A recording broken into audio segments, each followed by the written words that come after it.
Good evening, folks. Thank you for joining us. We are glad to be with you here on this Wednesday night. This is our 20th show, I believe, here at Biscuits and SEC Live.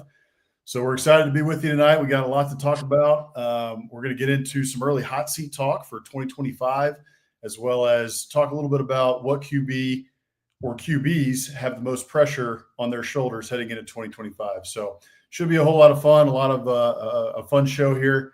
Before we get into it, though, as always, sign up here for the Biscuits and SEC newsletter, the Morning Biscuits newsletter. You can go sign up for that at biscuitsandsec.com/newsletter. We've got all of the goings on around the SEC this morning. I was the one that wrote it, and we're talking a little bit about the SEC burnerverse, but barely at all because we should not talk much about that, whatever the heck that is going on there.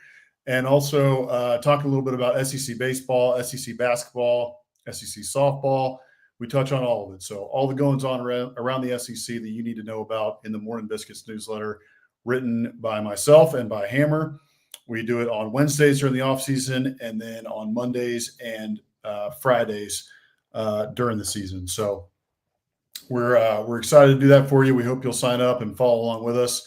Hammer, how's it going tonight? How's chilly Colorado? Good. Not too chilly today. We got up into the 50s, so sunny, feeling good.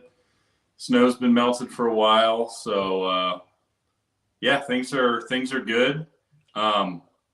Speaking of the newsletter, before we hop into it, I did read it this morning, of course, as I always do, even when I don't write it. So thanks for sending that out there. I wanted to comment on the Jim Nagy, I don't know how you pronounce it, but being hired as the general manager for Oklahoma. It kind of just struck me because I've been following him for years now on social media with his role as the, I guess, commissioner, but basically he ran the Senior Bowl. Thought he did a great job with that. I feel like the Senior Bowl it's always been a big deal in draft circles, but it seems like the last couple of years it's become a bigger deal.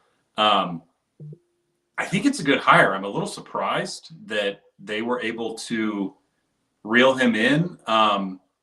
Only because we'll get to this later, but I think BV is squarely on the hot seat. Maybe they money whipped him. I have no idea what a GM at OU pays versus the director of the Senior Bowl, but I thought that was a really good hire. I mean, the guy knows college football. He knows how to evaluate talent. Seems like a good fit.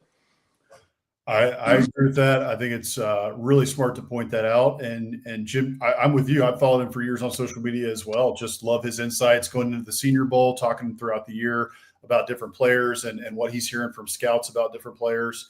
So, the guy, he's got the pulse of college football in terms of, kids, how they're being evaluated by the NFL, different things of that nature. And I forget exactly who it was, but one of them this week, it came out, it might've been Bama, or I know the Bama guy, the GM there, he got a big raise a little while ago, but there was another one recently within the past couple of days where it came out that they're making $1.5 million just as a general manager, making $1.5 million a year. So I think that tells you money whipped. Probably there was a little bit of money involved to get them away from the Senior Bowl, but it just is another anecdote about where we're going in college football, and it's to become more like the pro model. In fact, Peter Nakos of On3 in the newsletter, I put it this morning, that he was talking about how the GM role with Nagy going into OU, how the plan was for him to hire out a staff like an NFL front office. So I think that's where we're going in college football, for better or for worse. That's where we're headed. I can't decide if I like it just yet or not. I don't think it's a bad idea. I think it's the smart thing to be doing, going, as a program in 2025. But that's where we're headed, towards the NFL model. Yeah, just to add on to that, two things. So just more on Nagy's background. I just pulled up a quick article. ESPN did a little write-up from Jake Trotter on the hire. Nagy was a scout for, it says, 2 decades in the NFL. And then he was interviewing for at least the Jets GM job this offseason. So, again, I think a great hire. I'm very interested to see. We'll touch more on this later, as I said before, but I wonder if there's any kind of assurances made to Nagy that hey, if things go south this year, you're still, like similar to an NFL franchise, right? Where I know a lot of times those NFL teams like to get synergy. They like to hire a coach and a GM at the same time. We're on the same page. However, when Brent Venables was hired, there wasn't a GM position. So this is a totally new thing. And I just wonder behind the scenes if they were like, hey, if things go south, like, we're not going to fire you, right? You being the GM for essentially less than a full calendar year would not be fair if we're going to make a move in November or December. And then when that, next coaching staff comes around, you can have input as a GM would in most NFL franchises that are run properly. Again, they're either kind of hired together or there's a GM who's been in place who has input because he wants to, work with someone that he's aligned with. So just something to keep an eye on. And I agree. I think it's the way that we're moving in college football specifically, because it's impossible not to have a GM or at least a personnel department right now that's going to keep up with the portal and all of that stuff with just the, essentially you have free agency twice a year. So.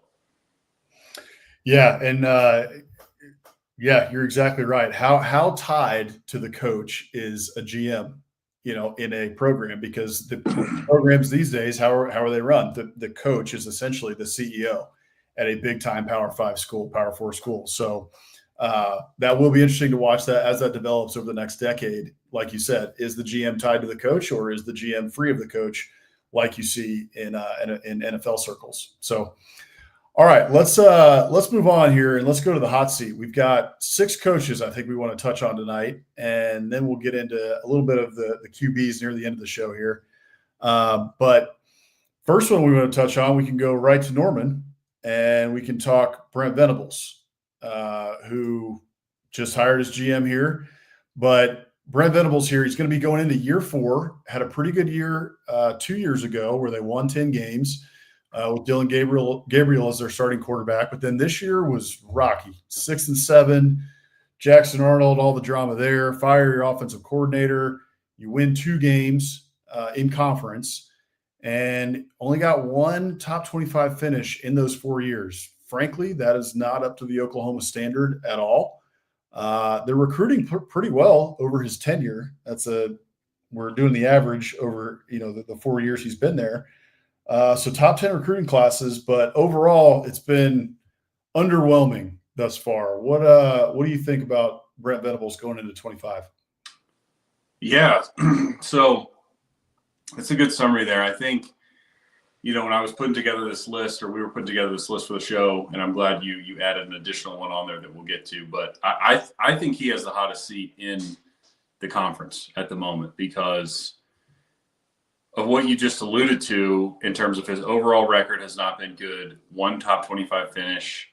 They were abysmal last year in their first year in the SEC. And bottom line is that does not fly in Norman, right? I mean, you and I, being Aggies, have been in and around the OU program essentially our entire lives from the Big 12 days. And then obviously there was a gap there, but still followed them closely. They are used to winning a lot. 6 win seasons, 2 in 3 years. I mean, I think he has a lot of goodwill within the fan base because he comes across like a good dude. He speaks very well. He's very motivating. He says all the right things. So he doesn't ever step in it, but there's a lot of people, in my opinion, somewhere along the lines, just show his resume, they would already be fired at Oklahoma. And I think a lot of it, I think they want to give him a chance in the SEC. And I think that's part of it, right? If he had done this 3 years in the Big 12, I think he's probably gone. But I think he's just on very thin ice. And you talk about, actual coaching decisions. There's two key points I want to bring up here with him specifically. So first of all, it's not really his fault, but he came in, of course, after Lincoln Riley left, and Lincoln Riley did gut that program. So there wasn't high expectations really in his first year. However, the thing that we kept hearing from Norman was, well, we're going to have a good defense, and he's going to recruit good. Lincoln Riley could never recruit very well. He recruited quarterbacks, wide receivers, but the trenches weren't good. The defense wasn't good, all of which is fair to say. But you look at it and you're thinking, okay, yeah, he is recruiting pretty well, top 10 class. Where's the results, right? It's great. Again, as Aggies, we know all about high recruiting rankings with no results to show for it. And so far, it seems like that's kind of what Venables is giving them. I also don't think when they brought him in, just barely eclipsing a top 10 average is really what they were thinking, when they're touting his recruiting prowess. You're probably looking, hopefully, top 7, 6, 5 even on average with a school like Oklahoma, which he hasn't quite gotten to. And then we've talked about this all season, but the only thing I want to bring up on him is the Dylan Gabriel to Jackson Arnold. Just a bad decision. I have a feeling there's a lot going on behind closed doors there, of course, with Gabriel, NIL, Arnold waiting in the wings. You have to make a decision there, I think, because the reality is one of those guys was gone. Either Arnold was going to leave if they paid Gabriel and the coaching staff decided to stick with him, or the decision that they chose was Gabriel, go get paid elsewhere. We're going to go with, the guy that we recruited that we think is the future. And it was just the wrong decision. Dylan Gabriel had a great year at Oregon. Jackson Arnold had a bad year, didn't have a lot of help around him, but was not very good. And I think that kind of, sealed their fate this season of like, hey, if you don't have a good quarterback with your schedule, yeah, like 6-6 is completely expected. I think that's right. I think you're also at a point where you're really similar to Florida recently, where you have a guy who you really like in terms of personality as a coach, right? Like, you were all excited about bringing him in because of the pedigree that he has and how well respected he is within coaching circles. If folks will forget this, but Billy Napier was up for the LSU job, right? And he came this close to getting the LSU job. Brent Venables has been up for every job that's been open for the last decade, for good reason, because of all those defenses that he was in charge of at Oklahoma and then at Clemson as well, multiple national championship winning defenses. So I think that there's a lot of goodwill built up there. However, it's teetering, right? I mean, we saw, I forget which game it was. It was one of the games late in the year where the stadium was almost empty by kickoff. We're talking about kickoff, and it was late in the year. I'm forgetting. There was pictures all over social media of it. We could go back and find it. But, it's not supposed to be that way in Norman. That place is supposed to be packed, right? So having it be like that at this point, 3 years in, now we're going into year 4 here. I'm just a little bit worried that the fans are about to throw in the towel, and that could happen very quickly. So I'm interested to see, though, what do you think? What does Brent Venables have to achieve next year in order to earn a 5th year? 8-4. Does 8-4 cut it? Do we have to win 9 games? Like, what is good enough in Norman to continue for another year? Tough to say. I think given their schedule, because it's the same as it was last year, flipping home and home, I think 8-4 probably gets it done. But even then, I'm not totally sure because, like I said, this is Oklahoma, right? Again, zoom out and say, okay, your head football coach goes, 6-6, 10-2, 6-6, 8-4. That guy's probably normally getting fired. So again, the circumstances may warrant him staying if he goes 8-4, but I do think 8-4, for me at least, I would have to think is the minimum. I mean, again, it's Oklahoma. They expect to win, and they expect it to come into the SEC and win. And if they go 6-6, 7-5 again, I just don't see. I don't see really what you would be looking forward to in terms of how it's going to get better. And one thing I'll add on that before I kick it back to you for that same question is in his, this is his fourth year. This will be his fourth coaching season. He's had 4 recruiting and portal classes beginning in 2022. This most recent one, 2025, they were 17th in recruiting and 16th in the portal, which is a pretty good fall from where they had been. So it seems like, recruits, portal guys are thinking the same thing of like, how much longer does this guy have?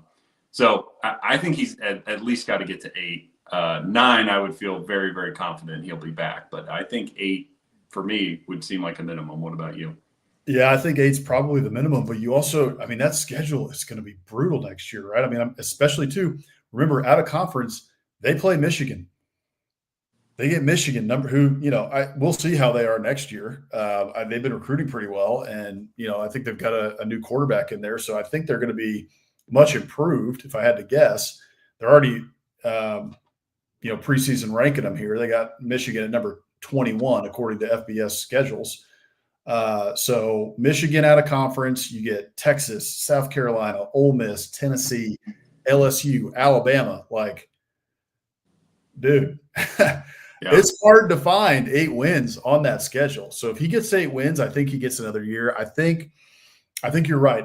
If he was in the Big 12 doing this, if we're talking about 8 wins, 8-4 in the Big 12, if Oklahoma was still in the Big 12, it wouldn't even be a question. He'd be gone. But I think we're weighing it now in terms of the SEC and, again, where he left it. Lincoln Riley left it when he left and darted off to the West Coast.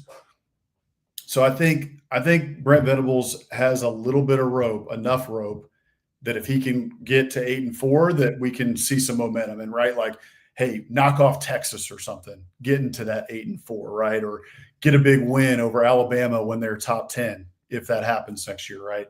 So if he can get to 8-4 with a big, solid, win that he can plant his flag in and plant the stake in, then I think he gets another year. But if it's a wobbly 8-4 and you can look back, and say, well, where is the big win here? Because who knows, right? Maybe at the end of the year, Tennessee isn't number 19. Maybe Tennessee has a bad year and falls off, or South Carolina for that matter, right? Maybe that's a better example. South Carolina is going to be ranked pretty high to start the year. They could totally fall off. And by the time that Oklahoma plays them, right, maybe Oklahoma gets a win, but South Carolina's not even ranked, or South Carolina's number 25 or what have you, right? And that's the only big win you have all year. Then it might be a different story. But to get to 8 wins, I think he's going to have a couple big wins. So I think it's 8 wins for Brent Venables to get there. But all right, let's move on here. Let's go to the Plains and check over here on Hugh Freeze, who I think is, there's not as much talk that I hear. I hear so much about Sam Pittman. I hear a lot about Brent Venables and, Mark Stoops a little bit. Hugh Freeze is up there too. But I honestly think that he's really on thin ice. He's got a lot of work to do here. Overall record here in year 3 for Hugh Freeze, 11-14. Last season was 5-7, 0-1 in bowls. No top 25 finishes. That is totally unacceptable at Auburn. No, their class rank is not in the top 10, although I know this last class was in the top 10. And their portal classes there are just under 15 on average in Hugh's time at Auburn. So what are you thinking here with Hugh Freeze? Do you think he stays? Do you think he goes? How hot is his seat heading into 2025? Man, I feel like it's pretty similar to Venables here, right? Of like, dude, it's got to be very, very hot. Kind of with you. I don't hear a ton of noise about it, but I struggle to understand why. Maybe that's just, whatever, recruiting portal. People are kind of excited about a lot of the talent he's brought in, but the results have just not been there. He's worse than Brian Harsin, who they ran out after less than 2 seasons. I mean, he has a losing record in 2 years at Auburn, and that includes losses at home just in this past year to Cal at home, to Vanderbilt at home. Like, I'm not saying Auburn has an easy schedule. They don't. But comparing it to like what we were saying about Oklahoma, it's very different, right? Auburn, should have won more games each of the last 2 years, and they gave a lot of games away because, frankly, they don't look like they're very well coached. Is my opinion. And you can push back on that if you want, and argue that Harsin left the cupboard bare. I think there's some truth in that, but at the same time, you can rebuild a roster quickly with the transfer portal now. Hugh Freeze hasn't done that. We talked about it last year, going into the year. Like, why did they not bring in a transfer portal quarterback and run it back with Peyton Thorne? And you saw the results. Again, statistically, Thorne, not terrible, was pretty decent, but in big moments, in crunch time, or against good teams, he was not good. And he was very, in fact, detrimental to the team with a lot of the turnovers and interceptions he threw. We talked about it all last season too, the inability to give Jarquez Hunter carries. Don't understand that. It's just, I'm puzzled, honestly, by his tenure, because we saw what he did at Ole Miss before the scandal. Liberty is a different beast, but he was still really good there. So I guess what I'm more surprised about is the games, like I mentioned, like Vanderbilt and Cal. Like, I didn't expect Hugh Freeze to go in there and win 10 games really in his first 2 years. But, I mean, dude, can you not win 8, 9? Like, you're losing horrible games here. And I don't understand what he's doing. And like I said, so far, they have not seemed well coached to me. They look unprepared a lot. I think some of the coaching decisions have been questionable. So I think he's got to be on the hot seat. I know Auburn, they paid a lot of buyouts recently between Gus Malzahn and then Harsin less than 2 years later. But at some point, he's got to start getting results, right? Yeah, I mean, I think so. And you can look to the tenures of other coaches, right? I mean, I think you get a lot of – there's two things that work against coaches these days. One is the fact that you're looking across the conference, right, at all of these guys who have done it very quickly. Look at Josh Heupel. Look at Brian Kelly, right? Like those guys – and, it only took Sam Pittman even, right? Within 2 years, Sam Pittman wins 9 games at Arkansas after the disastrous tenure of Chad Morris. So you've got that working against you, and then you have fans, right? It's a what have you done for me lately? So there's these two things that are really working against you, and the fans are also looking around there too and saying that same thing. Like, hold on, we're Auburn. We have paid all this money for Hugh Freeze. We've paid all this money for this roster because we can now pay these kids through our NIL. We've done all that you could, want us to do in terms of NIL, in terms of facilities, all of that. And, here we are still having losing seasons. We're losing to people like Cal. No one even knew Cal had a football program anymore. Are they even in a conference? Like, nobody knows. So, and they're walking into Jordan Hare and getting a win. Like, so I think that Hugh's fallen under the radar a little bit. Maybe the chatter will pick back up as we get closer to the season. But to me, this year's make or break. And I mean, we're talking about like Baylor early in the year. They get Baylor second week, August 30th, right? Baylor's no slouch. Excuse me, week 1 is Baylor. Yeah. Baylor's week 1, August 30th. Baylor's no slouch. Baylor, Dave Aranda, speaking of coaches on the hot seat, Dave Aranda coached himself off the hot seat last year. He had Baylor, back to their winning ways. And so Baylor's a good team. They very well could lose to Baylor week 1. If they lose to Baylor week 1, I think it will be apocalyptic in terms of the media narrative coming out of that game. But it's the decisions that Hugh has made have been interesting. And then you're looking across at people like Sam Pittman who have done it, right? We'll talk about him in a little bit.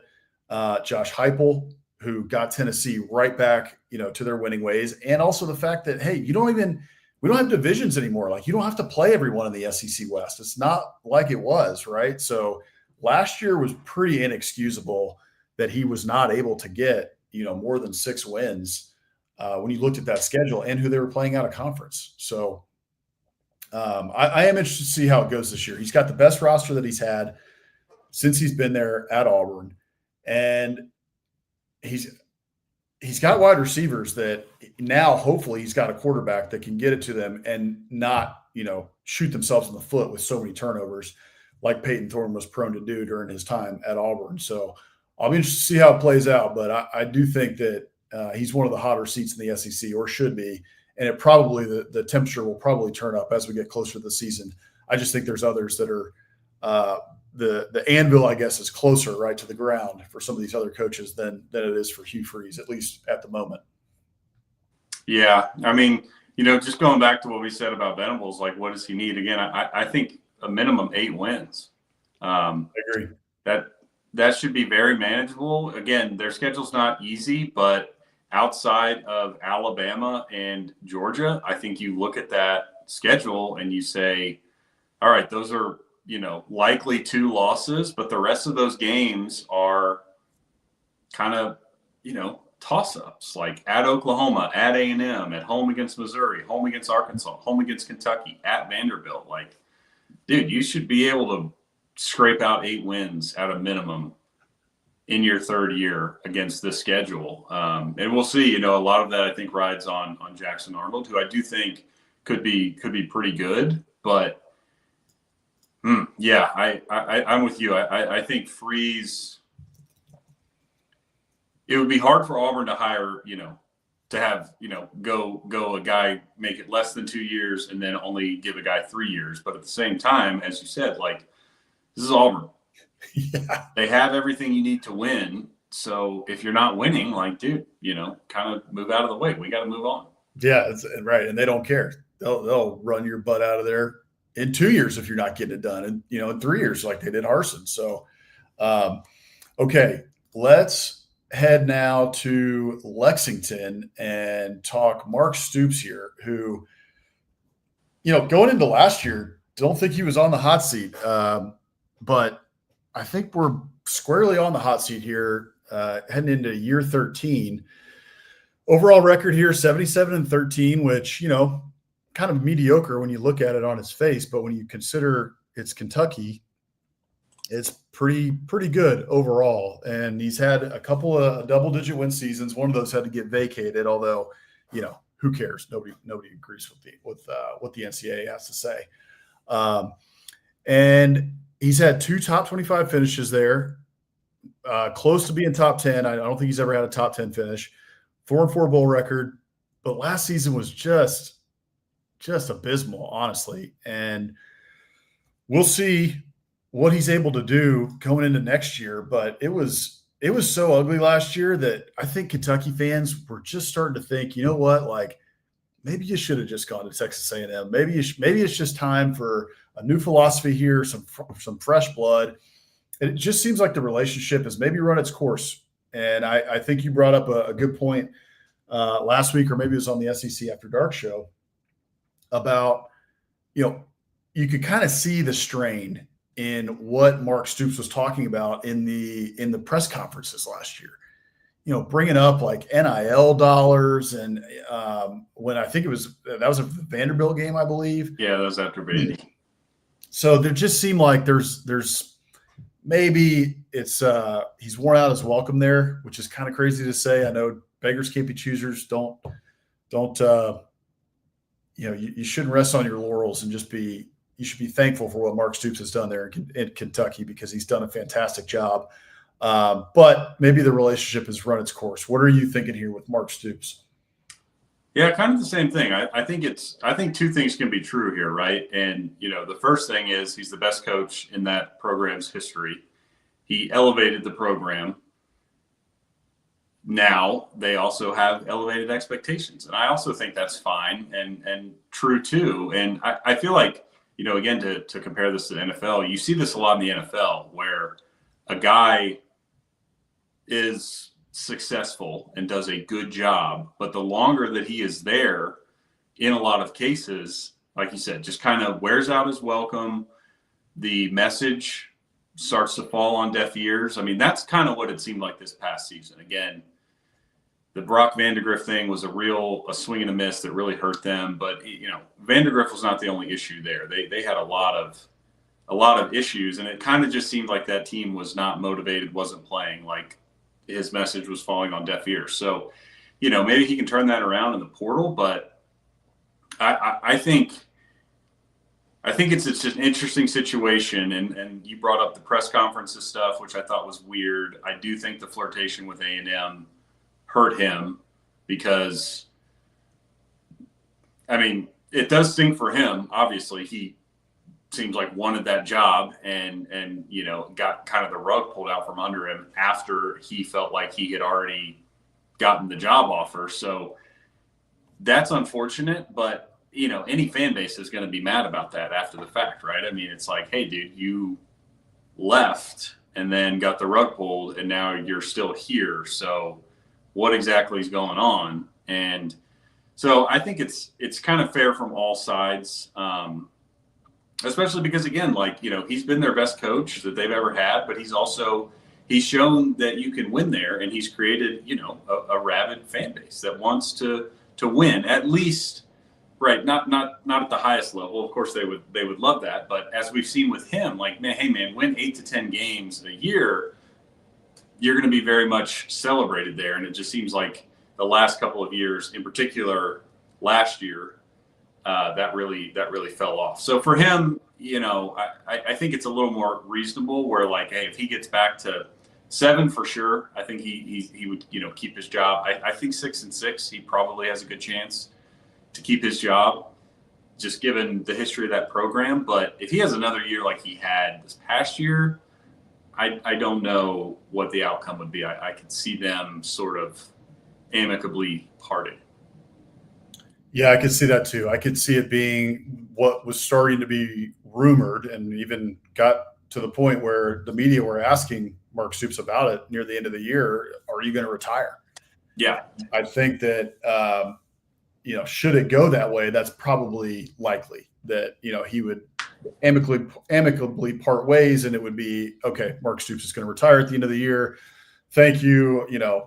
All the flowers and, you did such a great job here, yada, yada, yada. I think there's a couple things that I would touch on here. First of all, the last 10-win season was in 2021, and that was the last time they got even towards 8 wins, right? 2022, they went 7-6, 23, 7-6, and 24, 4-8. So we're kind of like teetering, right? We're in the middle, and then we're starting to drop a little. Last year was just was really, really ugly. And it was, the Kentucky defense has been fairly stout for a number of years now. And they were pretty good last year at times. But then there were also times where they just, whoa, what happened there? Like the Florida game, they lose 48-20, get absolutely kicked in the nuts by DJ Lagway and the Florida Gators, who, were a decent offensive team on the year, but you don't expect them to put up 48 on Kentucky, a Kentucky team that held Georgia to 13. So there was kind of some odd stuff there. The biggest problem, I think, though, has been twofold, both on the offensive side of the ball. One has been the offensive coordinator. We can't get a consistent offensive coordinator and offensive philosophy that has seemed to work over the last three years. And then couple that with the starting quarterbacks. We've now gone through a couple here who just didn't pan out as was expected. And at this point, Kentucky is just transfer portal QBU. They get one new one every year, and usually it's a grad transfer or somebody who's probably only going to be there for 1 year. And it's worked at times. Will Levis was overall pretty good, but Will Levis was there for 2 years. And so I think this one and done kind of quarterback thing is, we'll see. He's going to do it again this year, most likely with Zach Calzada being the starting quarterback. Yeah. Talk about him a little later. A lot riding on that kid's shoulders for Mark Stoops especially.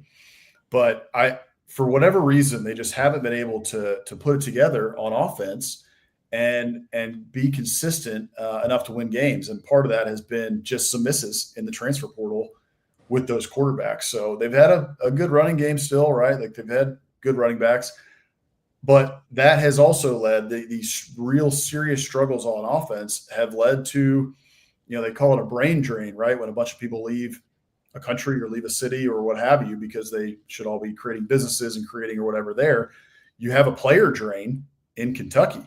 You got a talent drain at Kentucky because kids are leaving because they don't see the benefit of staying there in terms of their, production and their potential prospects for the future.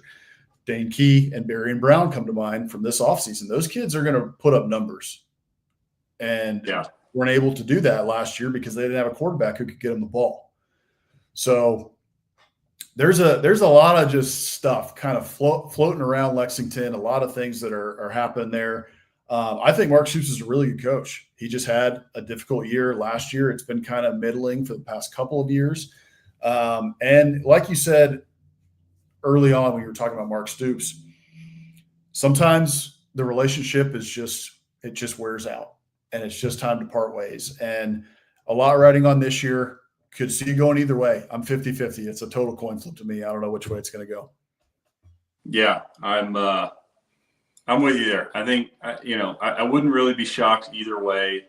I do think you're right. I don't think they would fire him. Maybe it would be more of a retirement thing. And, ultimately he can decide if he would like to, I'm sure he'd get an NFL gig if he wanted, not a head gig, but he could, get on a staff or, he could sit out a year. Then I'm sure he could get another head gig in college, or like his brother Bob, he could just retire right off into the sunset and start selling tequila or whatever, and live life.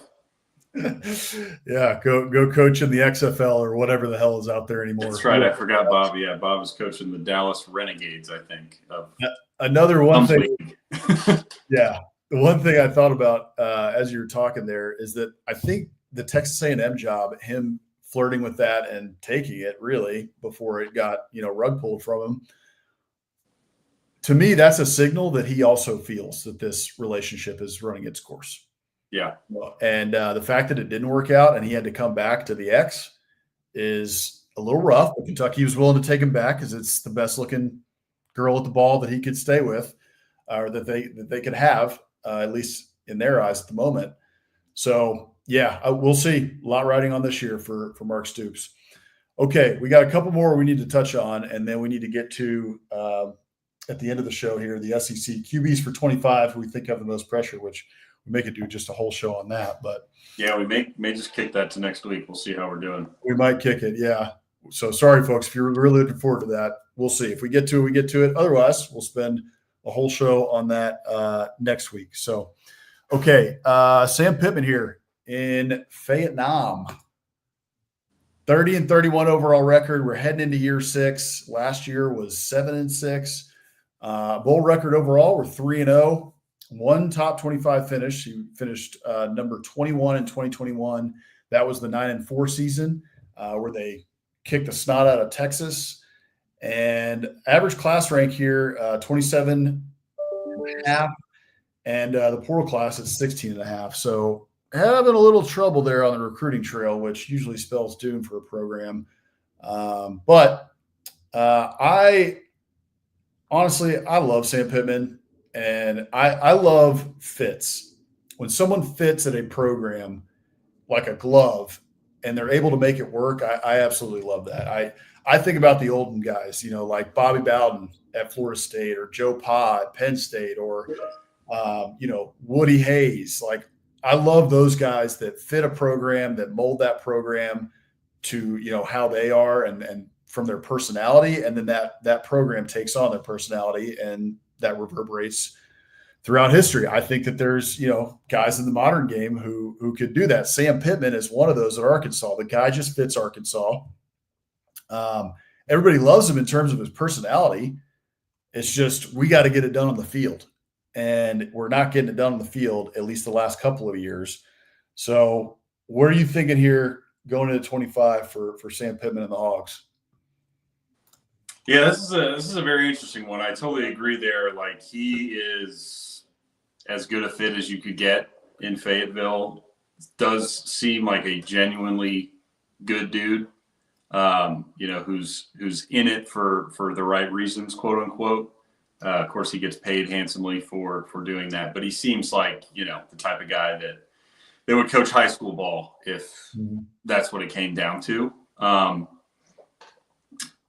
This one is tough because It's similar in a lot of ways, I think, to what we just talked about with Stoops, not in the fact that he's the best coach they've ever had or he's elevated the program, but just that maybe the relationship has worn out, because I think from Pittman's perspective, you see it a lot in his press conferences. He seems kind of like tired at times of like, man, it looks like he thinks he's doing a pretty good job and he's not getting a lot of appreciation. Which I think, again, if you're an Arkansas fan, I'm not here to tell you he's doing a great job and you should settle for what he's accomplished. 30-31 is not great. But that's kind of what it seems like at times from the outside looking in, is like Pittman is working his butt off. He's had some highs, some lows, and they've sort of settled now into more of a middle ground, let's say.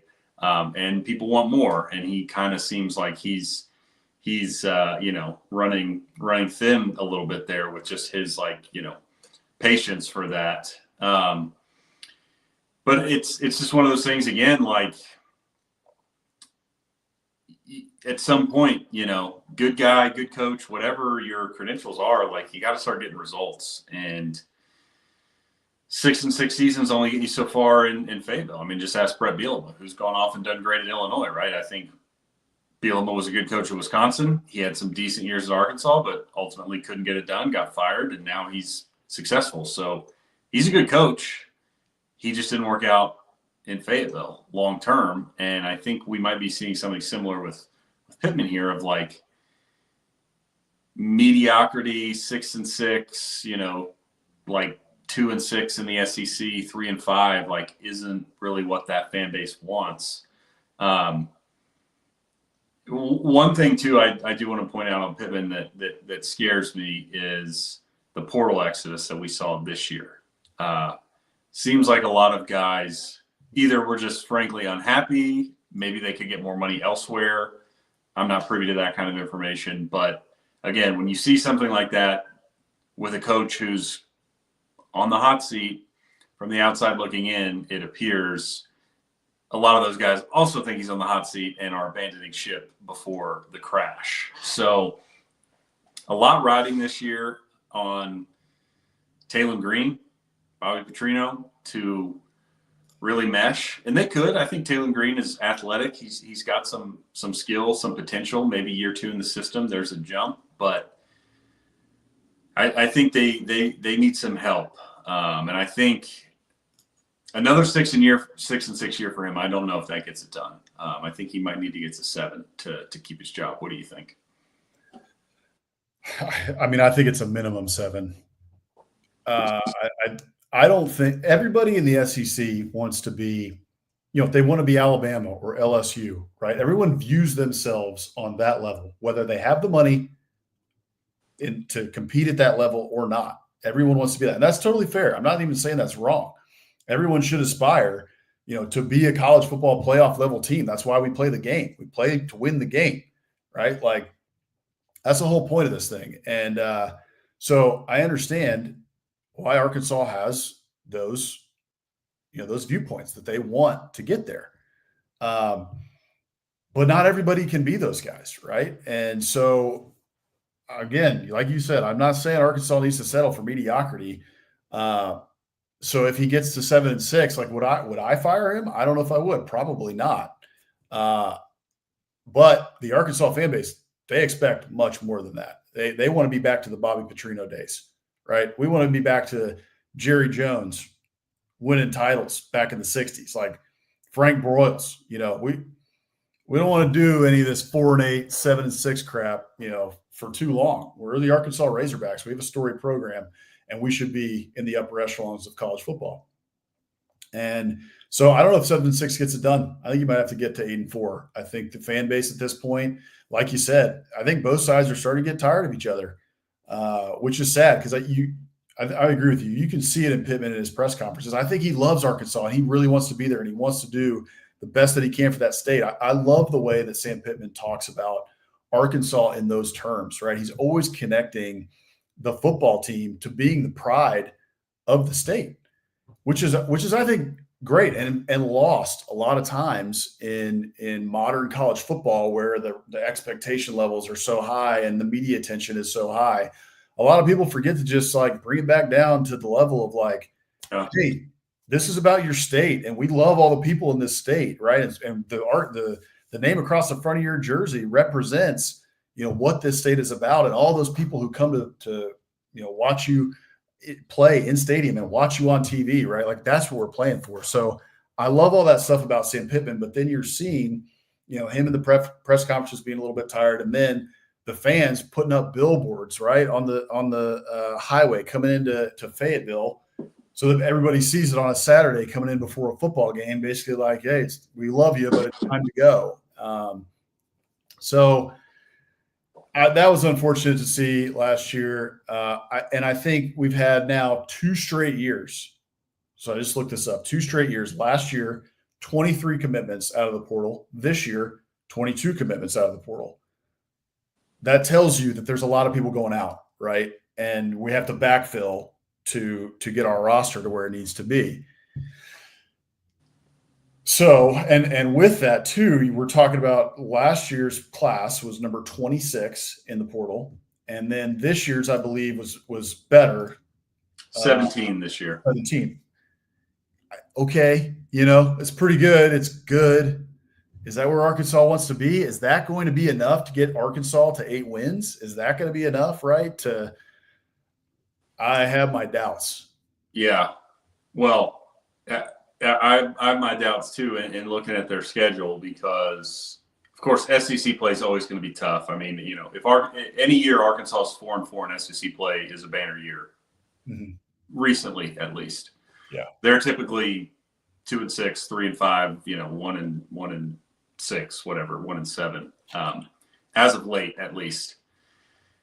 They're two of their out of conference games are cupcakes. Then they host Notre Dame, and they go to Memphis.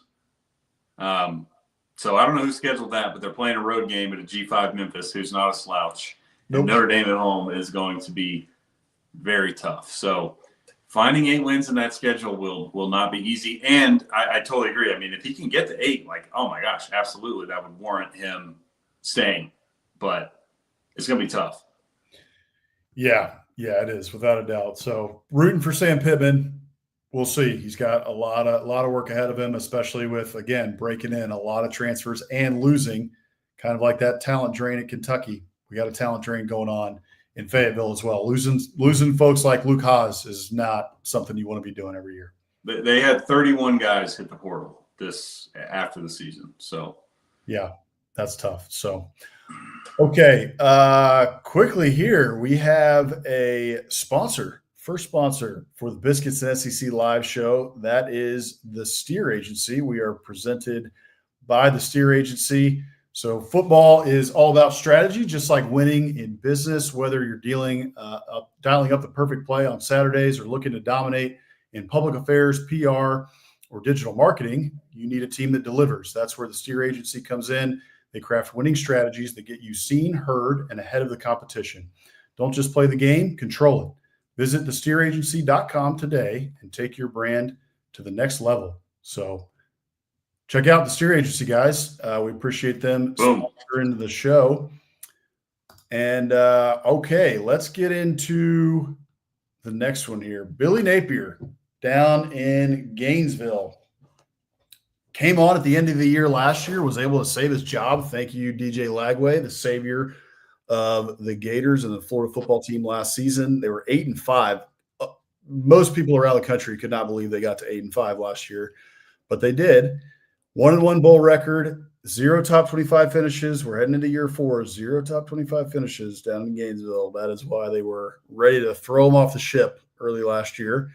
Average class ranking 13th, and then our portal class rank is 32.25. So not too active in the transfer portal here. He's had a lot go out over the past couple of years, but not bringing in a whole lot. Yeah, that just to barge in real quick. So that is heavily weighted due to this year's portal class. So the 2025 portal class was ranked 88th. They only got 5 commitments. previously his prior 3 was ranked 19th, 16th, and then 6th last season. So do with that what you will, Gator fans.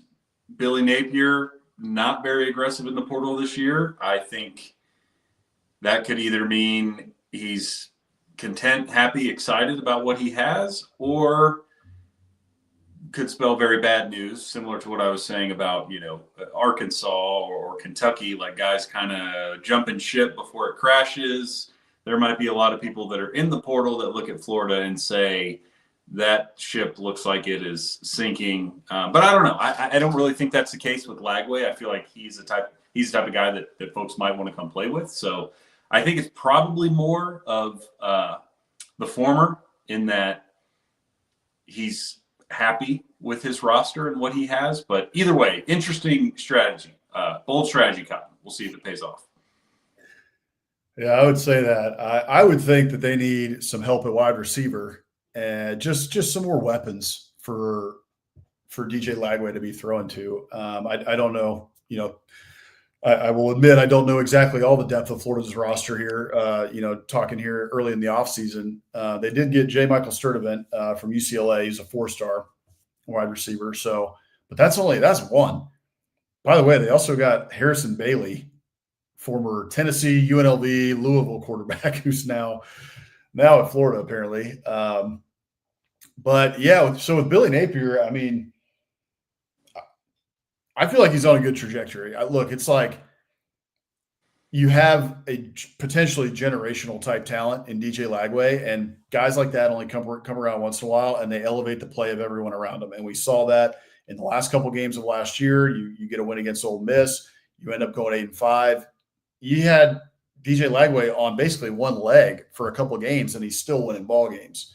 So with somebody like DJ Lagway, I don't care who else is on the team. As long as you got a decent offensive line and you can protect him and keep him healthy, I think you have a pretty good chance in most games.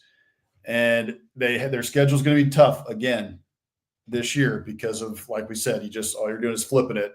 Florida had the toughest schedule of anybody in the SEC last season. So it's not going to be easy. Billy Napier is not off the hot seat. He's got a little bit of goodwill built up now. And Florida fans, I think, going into last year were not excited. They were ready. They were ready to fire him. They were pissed that they hadn't fired the guy already. You could tell just from the way that the beat writers talked about it. You could watch it on Twitter. You could see all of it. They were done. They were ready to fire him after the Miami game, frankly, game 1 of the year. Then it went to the Texas A&M game, ready to fire him. Texas blows you out, 7th or 8th game of the year, fire him. But with DJ Lagway, I think Florida fans have a little bit of hope. It's kind of like Johnny Manziel at Texas A&M, right? Aggies were like, okay, well, we know our defense isn't that great, but we have Johnny Manziel. We can beat anybody. Who knows? As long as we can, as long as Johnny Manziel can lace them up, we can win the game. So I think Florida fans have that feeling with DJ Lagway, and Billy Napier's got to feel excited about that too. The portal, only 5 commits, could be interesting because folks will look back on that if it doesn't work out and say, what was that about? Yeah. I think that's an interesting strategy. It seems like typically we've only seen the elite of the elite do anything like that in terms of that small volume of guys. So we'll see if that works out. I'm just looking at their schedule. So of course, very difficult. Again, however, they do have 2, not 2 cupcakes, but 1 cupcake week 1, Long Island University, and then week 2 is South Florida, which if they lose that, then Billy's fate I think is sealed. But they should win that, and then they finish the month of September at LSU, at Miami. I think he needs to be 3-1 coming out of September, because then you get into the meat of SEC play, and they get Texas, they get A&M, they get Georgia, they get Ole Miss, they get Tennessee, and then who knows what FSU is going to be. But, of course, they finish with FSU at the end of the year. So I think he's got to be 3-1 coming out of September. I'm with you in terms of there's a lot of hope there. DJ Lagway appears to be that difference maker that really they've been searching for, heck, since Tebow, I guess. I know they had the blip on the radar with old Kyle Trask, but he was a good college quarterback. He was not a game changer. But yeah, I think he's on a pretty hot seat still, right? What he did at the end of last year was awesome and impressive, and it bought him another year because you're still in year 4 with a 500 record at Florida. Like, that's not good enough. They ran out Will Muschamp, Jim McElwain, Dan Mullen. Like, there's a laundry list of coaches back. Ron Zook. Right, Ron Zook, that your resume is pretty dang similar to, sometimes even worse, like Dan Mullen. And so and I'm sure he knows this, of course, better than anybody, but your seat is not cool, my man. So he needs a good season. I think, man, I guess for him, I'm thinking, if he can get to 8 wins, I do think the schedule is still very tough. Fans know that. That would be a 1-game improvement upon last year. I think 8 would save his job. I would feel a lot more comfortable with 9. What do you think? Yeah, I would agree with that. I think 8 gets him there, kind of similar to Venables at OU. I know Florida's been in the SEC forever, unlike OU has. But I think looking at this schedule, you can be like, all right, again, we've got the toughest schedule in the conference. And it probably comes down to, too, like, okay, hey, if you win 8 games, you go 8-4, what did those 4 losses look like, right? If it's a close couple, 2 close losses, hey, we lost by a combined – the 2 big SEC games that we lost by a combined, 7 points, right? We lost by a combined 10 points, something like that. Hey, we're showing progress. And by the way, like, DJ Lagway is going to be a junior next year. He's going to be a dog. And if he's not, in New York this year, even with an 8-4 record, well, we think he's going to be an 8-4, he's going to be in New York next year at the Heisman ceremony if he can stay healthy. So I think if he gets 8-4, he keeps his job. But like we just said, with that schedule, hard to be sure he can do that. A lot riding on DJ Lagway's shoulders heading into next year. Yeah, I think that's a good point. I think competitiveness in the big games will be important, whether it's a win or a loss at the end of the day. They don't want to be getting blown out, obviously. And I think you're right on Lagway. I mean, an 8-4 season with a healthy DJ Lagway who puts up great numbers and they lose some close games, I think he stays because you have the likely understanding that if you fire him, Lagway's gone too. So I could see that kind of being an X factor there of like, okay, an 8-win season in year 4, not really acceptable, but if we fire this dude, we are going to also, lose our quarterback. And then next year, what could have the potential of being a good year is probably a complete wash. You'll be starting over. So I can see that. Yeah, I think then with that, I think 8 probably gets them there. But we'll see. I mean, their month of November, Georgia, and this is with no bye. So they get 5 games in November without a bye. They have a bye week the last week of October. Then they play Georgia in Jacksonville. They go at Kentucky, at Ole Miss, home versus Tennessee, home versus Florida State to finish the season. That's a pretty daggone tough November.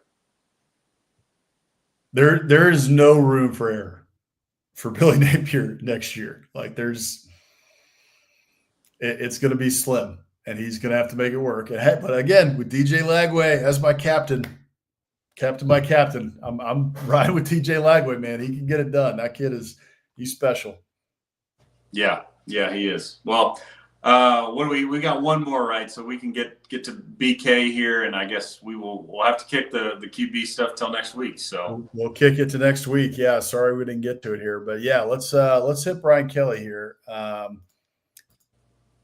So year 4, we're heading in. I'm not necessarily even saying that Brian Kelly's on the hot seat, but I do think it's worth discussing because he's got a 29-11 record, 9-4 last season, 2 top 25 finishes, portal class rank 12.75, average class rank 8.5.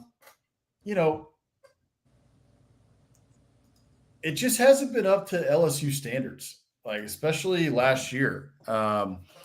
He comes in hot, right, and wins. Gets to the SEC championship in year one, and gets a Heisman out of Jaden Daniels, but frankly wastes Jaden Daniels because of that defense and how atrocious that defense was.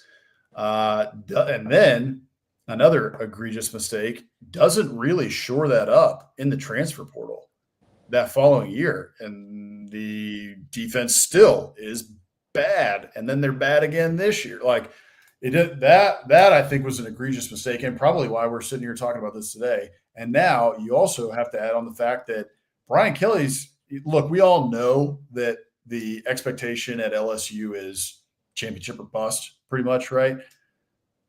But we all know that, but you don't necessarily have to say that out loud at a press conference. So now he's adding even more expectations, especially after you go, I don't know what were they this year? What do we say here? Were they eight and 4 with a bowl win? 8-4, with a bowl win, 9-4. Now, hey, a lot of teams would take that, man. If you were Auburn, right, you'd say, heck yeah, that sounds awesome to me. Sam Pittman, right? If you're at Arkansas, 8-4 with a bowl win, 9-4. Hey, we loved that in 2021. We would take that again, but not at LSU. LSU is a different place, and LSU expects to be winning championships. They expect to be going to the college football playoff. So it's worth talking about him because that defense has to get better or it ain't going to happen. And LSU fans are not too patient. It's quite possible that Ed Orgeron, wins the championship at LSU and Brian Kelly doesn't. So that's kind of where we're at. And that defense is, man, it has been bad. It has not been up to LSU standards at all. So what do you think for Brian Kelly going into this year?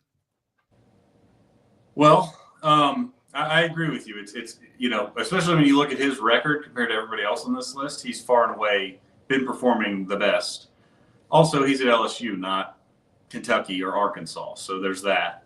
I'm kind of with you, though. I mean, look, correct me if I'm wrong, LSU fans, leave a comment. I believe I can't remember if it was the Alabama game that they got blown out in Tiger Stadium, or it was a couple weeks later against Vanderbilt, which they ultimately won, but they were losing. They were chanting, "Fire Brian Kelly." So, again, this is a Scott Woodward hire, as we know in Aggies, meaning he's getting paid a boatload of money and it's all guaranteed. So the buyout is gigantic. I don't think the administration is quite to that level yet, but the fan base is there. I mean, they were chanting "Fire Brian Kelly" last season. So the locals are restless. And I think it's kind of what you hit on before, right? Like, he gets there. He brings in Jaden Daniels from Arizona State. They go to the SEC title game, have a great first season. 10-2, I think, regular season, and then they, lose to Georgia. And I don't know what they did in the bowl game. But the reality is, in a 12-team playoff, they're in that season. So, the format we have now, they would have made the 12-teamer. But the last 2 years, I don't know how else you can categorize them other than a disappointment. I mean, Jaden Daniels comes back after going to the SEC title. He wins the Heisman the following year, and they go 9-3 because their defense is terrible. Oh, by the way, it doesn't really help Brian Kelly's case, I don't think, that Jaden Daniels lit up the NFL this year, Malik Neighbors lit up the NFL this year, and Brian Thomas lit up the NFL this year. So LSU fans and everybody else is looking around like, hold on. All three of those dudes were on the same team in college, and they went 9-3. Like, what? So, and we've talked about this too, and I do think this plays into it a little bit. There's also just I don't know if it's a mentality or just a style that seems to fit LSU. They think of themselves as DBU. Mm-hmm. I mean, they can't defend the pass under Brian Kelly in 3 years. Where are the defensive backs? Where are the D linemen, right? I mean, they have a storied history, at least since Saban got there, of high-level defensive linemen and linebackers. LSU has always had studs at linebacker. And they just haven't. What's his name? Whit Weeks. He might be that guy. He was okay this year. He had some kind of flash plays, and then I think if you're, a real film nut, you could point out quite a bit of plays too, where he's just completely out of position and totally misplays it. And Marcel Reed or Jalen Milroe is running the opposite direction because he's coming balls to the wall, crashing down, on the run. They can't stop the run. So I say all that to say LSU has not been able to run the ball in 3 years under Brian Kelly, and they have not had a good defense. That I don't think what's the right word here? I don't think that fans like that.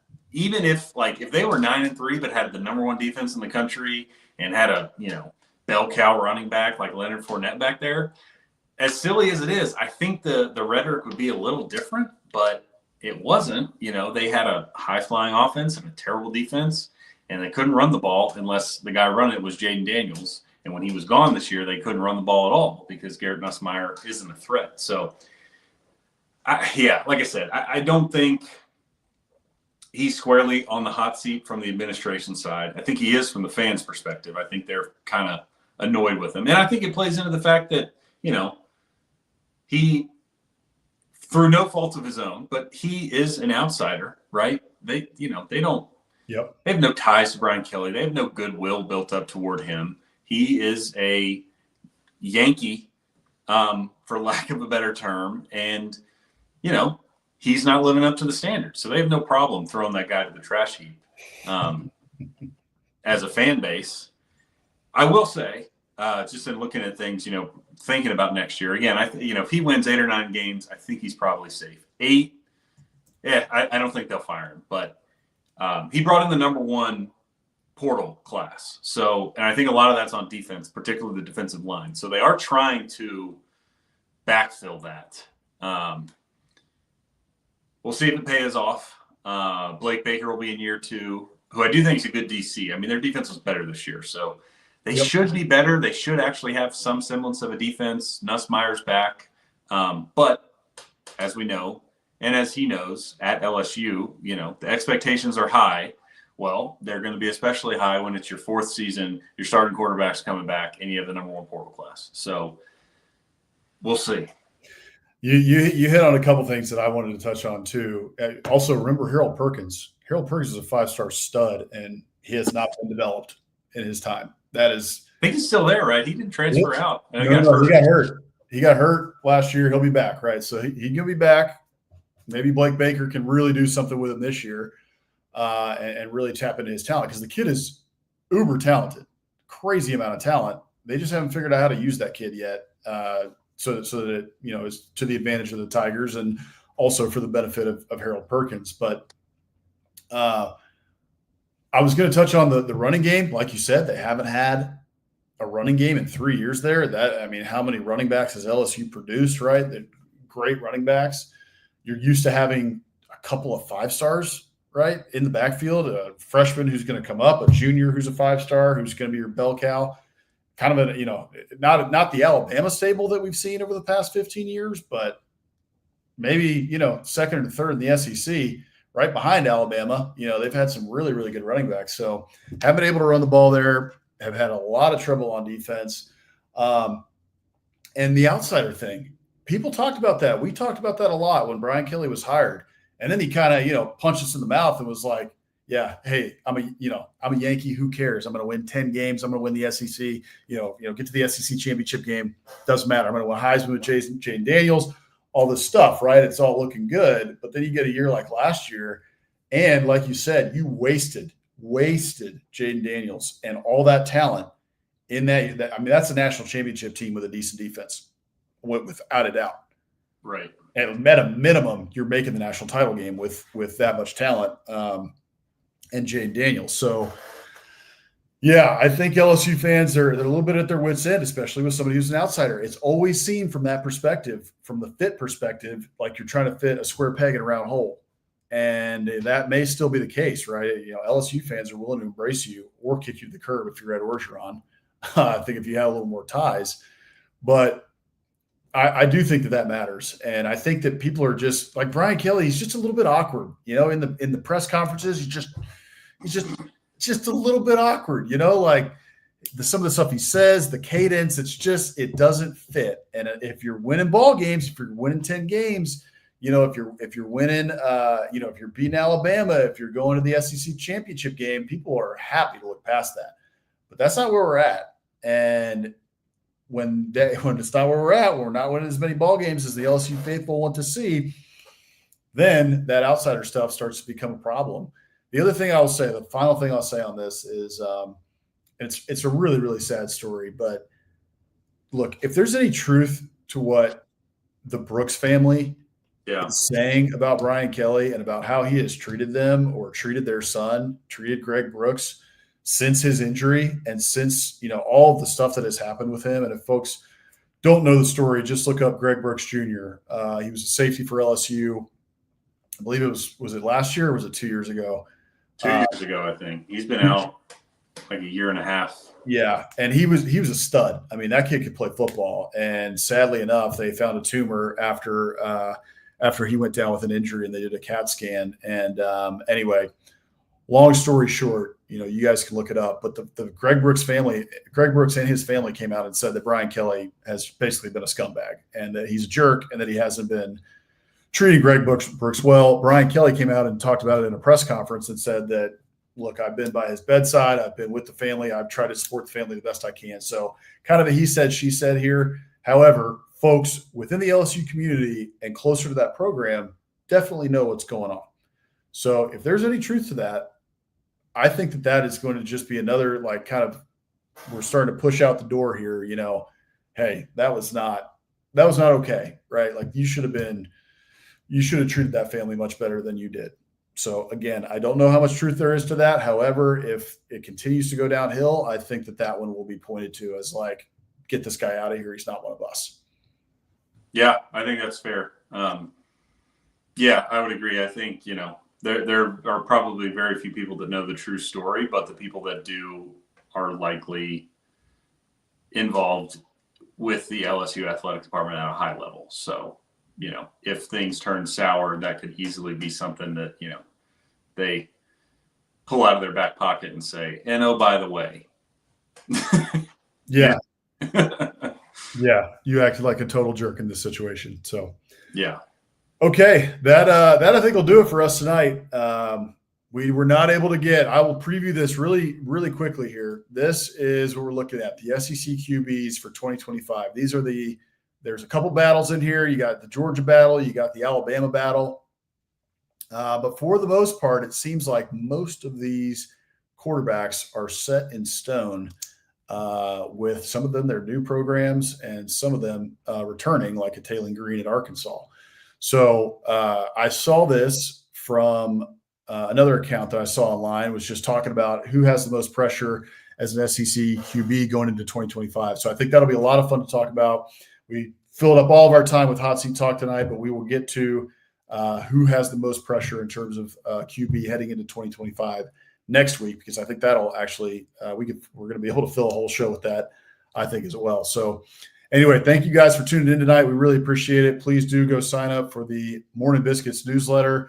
Thank you to Rick and Bonnie, who let me know that they did go and sign up for the Morning Biscuits newsletter. So thank you, Rick. We appreciate that. Roll Tide to you, sir, for doing that.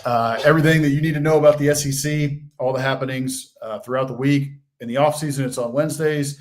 And then during the season, it's on Mondays and Fridays. That comes from myself, Bossman and Hammer.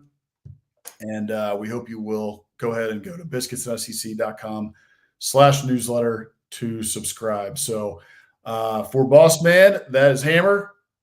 We will see you guys next week. We appreciate you guys tuning in to Biscuits and SEC Live. Appreciate y'all. Have a good one.